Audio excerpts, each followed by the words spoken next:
I wish she'd never contacted you. Well, I'm glad that she did the right thing. My father died. You weren't even going to let me know. Can you see why I didn't? I was protecting my wife.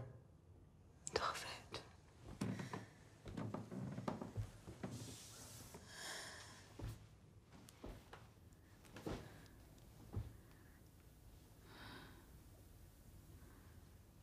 I want you to give me my freedom. Alessandro, do you mind setting the stage? This is one of the most interesting love triangles that I've seen in film. Do you mind describing sort of the setting? What's transpiring here? There were three of us as teenagers growing up in a North London Orthodox Jewish community.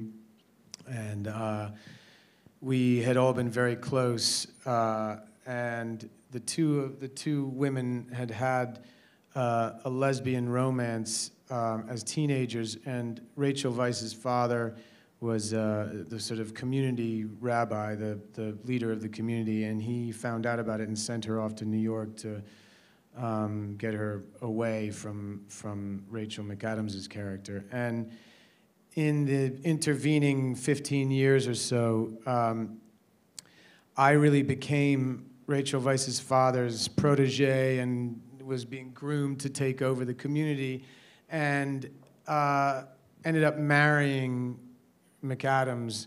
And at the beginning of the film, the father, the community leader, rabbi, Rachel Weisz's father, dies, and Rachel comes back to mourn his death, and I welcome her back and back into the bosom of my family, only to have that sow the seeds of the destruction of my family and my marriage and just about everything else associated with my future.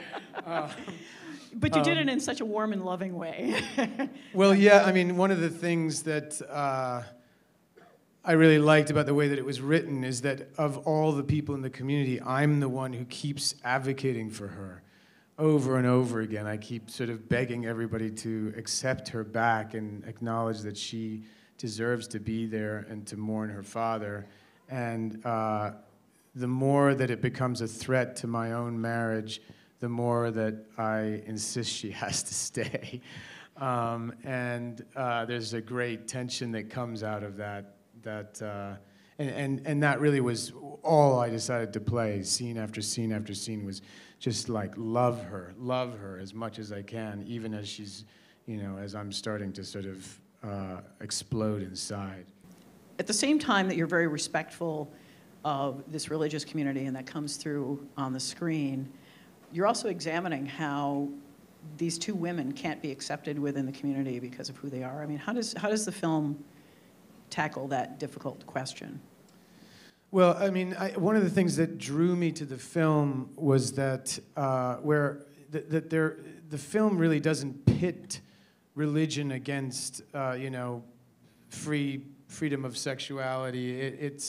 It presents these three characters who are all really good people, but who are placed in an impossible situation, and that was just seemed unusual. Normally that character that I played would have been a kind of a foil character who was set up as a villain and designed for the audience to despise so that an extramarital affair could be accepted by an audience. And it didn't make that easy choice at all. It instead created a character who really was just like full of love for both of these women, but as is the case in real life, where you may have a very progressive, open-minded philosophy, but when the threat becomes personal, all of those ideas can go right out the window, and they do for a period of time before he really finds it in himself to come back to what is his own personal truth.